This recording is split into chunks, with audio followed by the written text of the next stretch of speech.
Sebelum video ini dimulai, gua pengen nanya dulu ke temen-temen nih. Kalau seandainya teman-teman itu punya budget 3-4 jutaan, kalian lebih prefer pilih yang mana? HP mid-range keluaran tahun 2023 atau justru malah milih mantan flagship yang udah dirilis dari beberapa tahun yang lalu? Coba, sebelum gue lanjut, teman-teman bisa langsung aja drop komen di bawah ya. Dan let me know, kalian tuh lebih prefer sama pilihan yang mana. Kalau menurut gue pribadi sih, ini tergantung ya. Kalau seandainya teman-teman itu emang pengen ngerasain experience dari smartphone flagship, maka bisa dibilang mantan flagship dari beberapa tahun yang lalu tuh jadi salah satu pilihan yang bijak. Salah satunya adalah Oppo Find X2 ini. Yes, ini adalah smartphone flagshipnya Oppo di tahun 2020 lalu. Dan bisa dibilang di tahun 2023 harga dari HP ini tuh udah cukup menarik nih. Yaitu bisa dibilang hampir sama kayak smartphone mid-range di tahun 2023. Yes, HP ini tuh gua lirik karena secara spesifikasinya bisa dibilang Oppo Find X2 ini tuh cukup menjanjikan. Dan kebetulan juga kemarin gue dapetin HP ini sih harganya cukup murah ya. Cuman 3,3 juta aja gue bisa dapetin si Oppo Find X2 ini. So sekalian aja di video ini gue bakal ceritain gimana experience pakai Oppo Find X2 di tahun 2023. Dan seperti biasa buat teman-teman yang udah penasaran sama smartphone-nya, yuk tanpa basa-basi langsung aja check this out.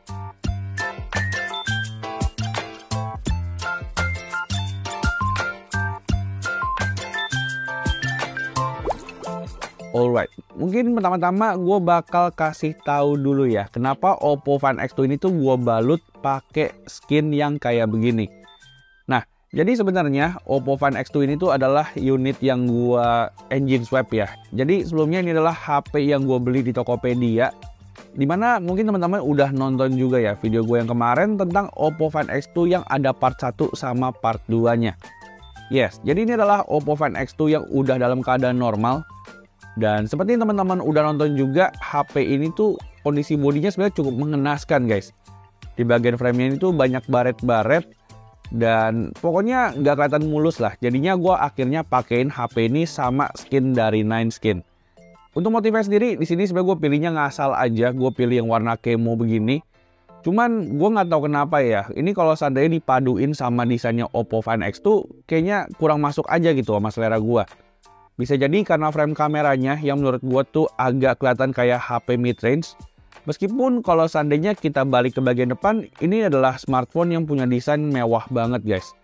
Dibekali dengan layar curve dengan ukuran 6,7 inch dengan panel AMOLED. Di tahun 2020 bisa gue bilang ini adalah HP dengan spek layar yang paling mewah ya. Tapi kira-kira gimana untuk kualitas layarnya di tahun 2023? Well, untuk kualitas layar sendiri sih, kalau menurut gue pribadi, yang namanya layar HP flagship tentu aja nggak bakal ngecewain ya. Di sini menurut gue untuk layar Oppo Find X2 ini tuh masih bisa banget buat bersaing dengan HP-HP flagship di zaman sekarang. Even bahkan dengan OnePlus 11 yang kemarin gue cobain pun, ini juga menurut gue layarnya masih cukup bersaing nih. Karena layarnya Oppo Find X2 ini tuh udah tajam dan juga punya warna yang vivid. Pokoknya kalau saya teman-teman pakai HP ini buat nonton, gue yakin mata kalian tuh bakal dimanjain banget. Meskipun sebenarnya ada satu hal yang gue agak kurang srek ya, yaitu stereo speakernya yang menurut gue tuh suaranya agak kurang gitu clear. Di sini kalau seandainya gue mentokin volumenya di atas, ini tuh audionya agak kurang gitu clear suaranya. Namun meskipun begitu, kalau seandainya teman-teman pakai audionya di setengah aja atau di 3/4, ini tuh suaranya lumayan clear nih, dan juga punya bass yang lumayan bagus.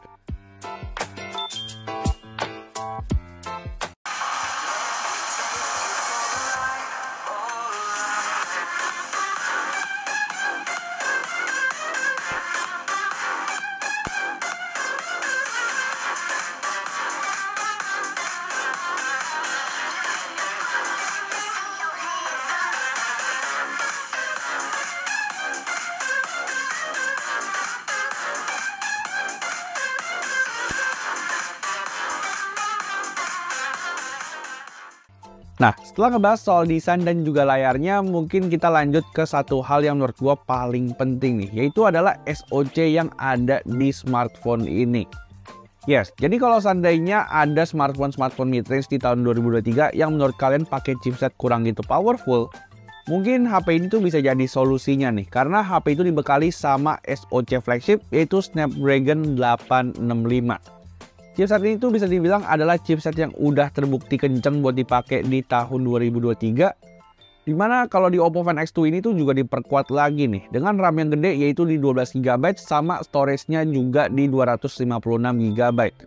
Pokoknya kalau selain teman-teman itu beli Oppo Find X2, kalian tuh nggak bakal pusingin lagi yang namanya multitasking ataupun jalanin aplikasi-aplikasi yang punya kinerja berat. Karena bisa dibilang hampir semua aplikasi itu bisa dilibas dengan gampang banget nih sama si Oppo Find X2 ini. Lalu nggak cuma itu aja, secara softwarenya pun ini juga ada yang terbaru yaitu Android 13 dan juga pakai ColorOS 13 juga. Cuman mungkin buat teman-teman yang nanya HP ini tuh bakal dapat Android 14 apa kagak, gue sebenarnya agak ragu ya, HP itu bakal dapat apa kagak.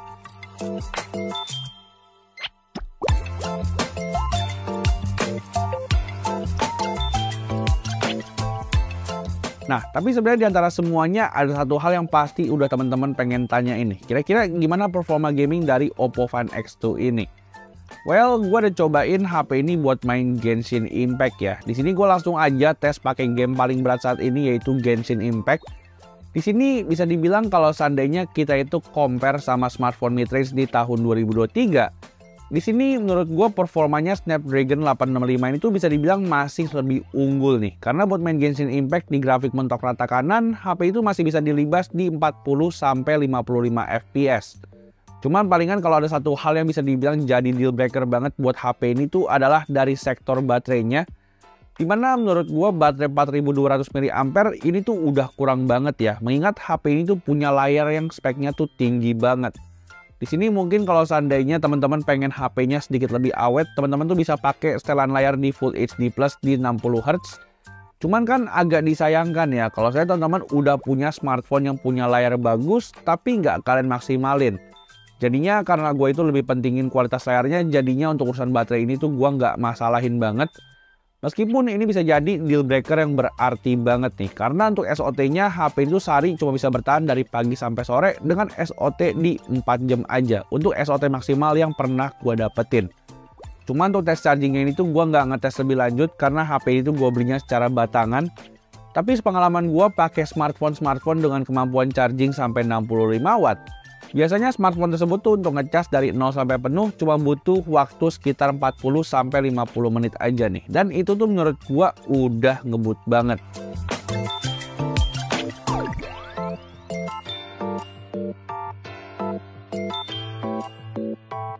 Nah, lalu lanjut ke sektor berikutnya yaitu ngebahas soal kamera. Di sini mungkin gua nggak bakal bahas banyak mengenai spesifikasinya ya.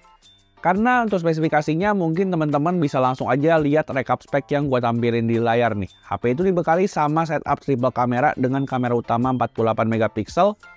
Dan untuk hasil fotonya sendiri menurut gue di tahun 2023 ini masih jelas lebih bagus ya ketimbang sama smartphone mid-range di tahun 2023.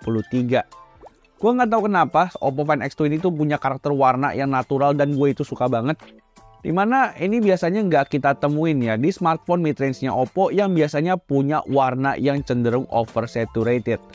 Tapi secara overallnya kamera utamanya kalau saya teman-teman pengen pakai untuk foto objek atau foto orang, HP itu menurut gue punya hasil foto yang udah cakep banget. Begitu juga sama foto selfie-nya menurut gue hasil fotonya bisa diandelin nih buat teman-teman pakai di tahun 2023.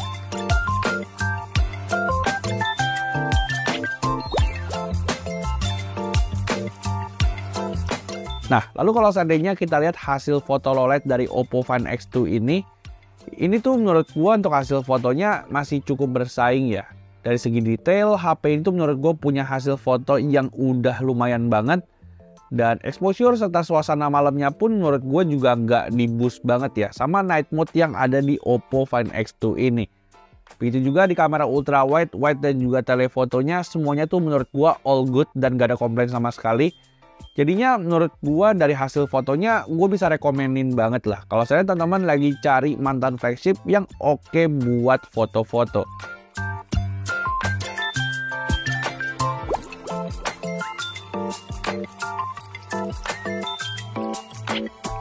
Nah, gak cuma fotonya aja yang menurut gua udah oke banget buat teman-teman pakai di tahun 2023. Untuk setup videonya pun menurut gua HP ini juga bisa dibilang udah mantep banget ya. Karena perekamannya tuh bisa record di 4K 60 fps dan hasilnya tuh cukup stabil dan juga tajam. Meskipun emang kekurangannya di kamera depannya Oppo Find X2 ini cuma bisa record sampai 1080p 30 fps aja. Tapi menurut gua nggak masalah lah, karena penerusnya pun sampai saat ini itu tuh kamera depannya cuma bisa record sampai 1080p 30 fps aja. Oke, kalau seandainya kamera belakang dari Oppo Find X2 bisa nge-record sampai 4K 60 fps, agak disayangkan kamera depan dari Oppo Find X2 ini cuma bisa record sampai 1080p 30 fps aja ya. Jadi sayang banget, ini adalah HP flagship yang nggak bisa record kamera depan di 4K. Dan ini hasilnya kalau menurut teman-teman gimana nih? Buat stabilisasinya sama buat audionya. Mungkin teman-teman bisa langsung aja nilai sendiri ya, kira-kira gimana untuk hasil video kamera depannya. Thank you.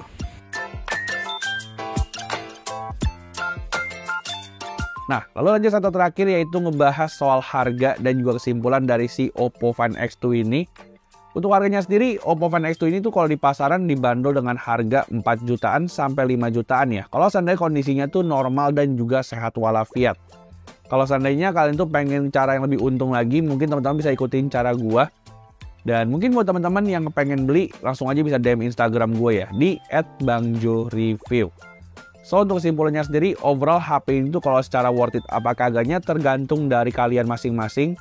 Karena kalau seandainya kalian tuh nggak peduli soal yang namanya baterai, HP itu bisa dibilang adalah smartphone yang masih bagus banget nih buat teman-teman pakai di tahun 2023. Cuman emang kalau saya teman-teman concern banget sama yang namanya baterai, maka HP itu nggak worth it buat teman-teman beli.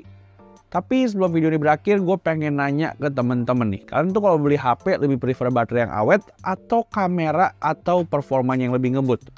Teman-teman mungkin bisa langsung aja drop komen di bawah, dan let me know ya, kira-kira pendapat teman-teman tuh kayak gimana? So, palingan segitu dulu aja video gue mengenai review dari Oppo Find X2 di tahun 2023. Like kalau teman-teman suka dengan video ini, dan jangan lupa juga untuk subscribe channel ini. Dan seperti biasa, kita jumpa lagi di video selanjutnya. Bye-bye.